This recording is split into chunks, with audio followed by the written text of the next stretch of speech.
बातमी नागपुरातून आहे। नागपुरामध्ये चौथ्या दिवशी सुद्धा एलपीजी गॅसचा तुटवडा भासतोय। गो गॅसच्या एलपीजी पंपावरती पुरवठा खंडित झालाय। गॅस नसल्याने वाहन चालक हैराण झालेत। आढावा घेतला आमचे प्रतिनिधी तेजस मोहतुरे।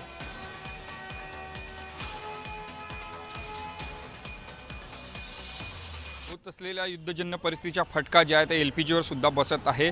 सध्याच्या घडीला नागपुरात जे आहे ते सहा जे आहे एलपीजी पंप जे आहे ते बंद आहे। याचा फटका जे आहे ते ऑटो चालकांना बसत आहे। सध्याच्या घडीला मी नागपुरातील इमामवाडा परिसरात या ठिकाणी एलपीजी गो गॅसचे जे पंप आहे ह्या पूर्णपणे बंद आहे। एरवी या ठिकाणी जे आहे मोठ्या प्रमाणात जे ऑटो चालकाची जे आहे ते गर्दी पाहायला मिळत होती। मात्र जे आहे मागील 4 दिवसापासून गो गॅसचे पंप आहे जे ते नागपुरात बंद आहे। यापैकी इमामवाड्यातील सुद्धा हा गो गॅसचा पंप आहे तो बंद आहे। 6 ठिकाणी हे संपूर्ण नागपूर शहरात वेगवेगळ्या भागात जे आहे ते पंप आहेत।